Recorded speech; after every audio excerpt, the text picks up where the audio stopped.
बिस्मिल्लाहिर्रहमानिर्रहीम वस्सलातु वस्सलामु अला रसूलिल करीम अम्मा बाद। जी, शादी की तैयारियां चल रही हैं और मंगनी के लिए खुशियां मनाई जा रही हैं और जिसको कहते हैं कि आँखों में और चाहतों में और अपनी जिसको कहते हैं जो अल्लाह तबारक व तआला ने ज़रूरत रखी है उसको पूरा करने में पूरा एहतमाम किया जा रहा है। बहुत मुबारक हो। इसमें शायद आपको मालूम होगा कि दुनिया में जहाँ कहीं भी जितना बड़ा हसास और जितना बड़ा मोतबर और अहमियत वाला काम शुरू किया जाता है उससे पहले उसके जो SOPs होती हैं, हिदायत होती हैं, वो भी उतनी ही मोतबर हुआ करती हैं।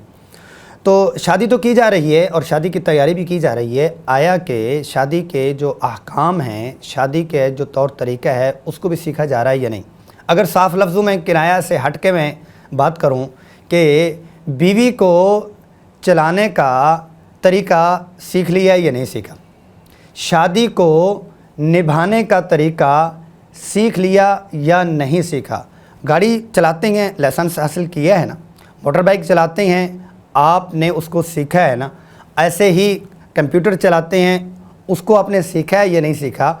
तो घर को कैसे चलाना है, बीवी को कैसे चलाना है और जिसको कहते हैं शादी को कैसे निभाना है, ये शादी, निकाह, जहेज़, गिफ्ट और इन तरीक़ों से पहले है। जहाँ उनका ताल्लुक़ अहकाम के साथ है, जहाँ उनका ताल्लुक़ तहारत और तज़किये के साथ है वो तो है ही है, और जहाँ उसका ताल्लुक़ इस चीज़ के साथ है इसका मुकम्मल तौर पर आप अपना कोर्स, क्योंकि छोटे इस गुफ्तगू में मैं उस तफसील में नहीं जाऊँगा कि क्या है, लेकिन इतना ज़रूर बतलाऊँगा।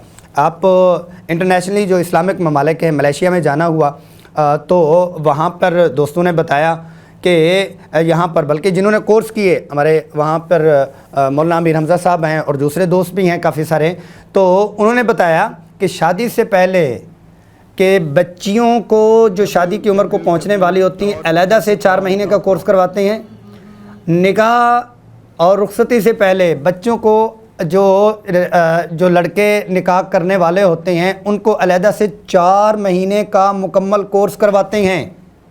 यहाँ हमारे यहाँ सारा कुछ पढ़ाते हैं, सारा कुछ सिखाते हैं और जिसको यूँ कह लें कि हमारे दीनी प्लेटफार्म जो हैं वो भी शादी निभाह उसके जो तौर तरीक़े हैं उसको मुस्तकिल तौर पर पढ़ाना, घर को किस तरह से चलाना है उसका मुस्तकिल तौर पर कोर्स तरतीब देना, वो तो है ही है, एक अलहदा है। लेकिन यह है कि मैं इनफरादी तौर पर शादी करना मेरी ज़िम्मेदारी है, तो शादी के अहकाम और उसके तौर तरीक़े भी सीखना मेरी ही ज़िम्मेदारी है। अगर नहीं सीखूँगा तो फिर क्या होगा। अब पाकिस्तान में और हमारे करीब के ममालिक में अगर कह लें तो तलाक़ का रेशो बहुत ज़्यादा है, तलाक़ का रेशो बहुत ज़्यादा है।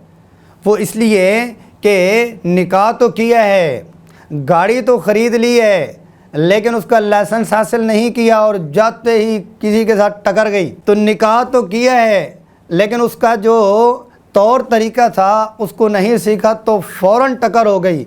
एक रात में भी तलाक़ हुई है, 2 रातों में भी हुई है, 3 दिन में भी हुई है, 1 हफ़्ते में भी हुई है, 1 महीने में भी हुई है, 3-4 महीनों का तो दर्जनों वाक़यात ऐसे हैं जो तलाक़ें हुई हैं। तो आप शादी कर रहे हैं, बहुत मुबारक, मंगनी कर रहे हैं, बहुत मुबारक, और अपना जिसको कहते हैं कमरा, घर और उसकी तैयारियां कर रहे हैं, बहुत मुबारक। लेकिन उन तमाम से पहले आपने क्या सीखना है कि औरत की नफ्सियात क्या होती हैं, शादी में कौन सी है, तोहफ़ा दूल्हा है, तोहफ़ा दुल्हन है। इस तरह की जो हमारे उलमा ने किताबें लिखी हैं वो हैं। अपने करीब के उलमा से हम जाके सीखें। बच्चियां जो है वो सूरत नूर के क्या जहेज़, अगर आप अपने बच्चे को सिखला रही हैं तो औरत वाले पार्ट को और औरत वाले डिपार्टमेंट को आप इनको सिखलाएं। बच्ची है तो सूरत नूर का इनको जहेज़ दें, बच्चियां हैं तो सूरतुल हुजरात का इनको जहेज़ दें, बच्चियां हैं तो सूरतुल वाक़िया का इनको जहेज़ दें। फिर इंशाअल्लाह अज़ीज़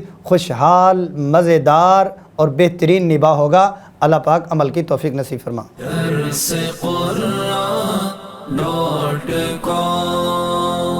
www.darsequran.com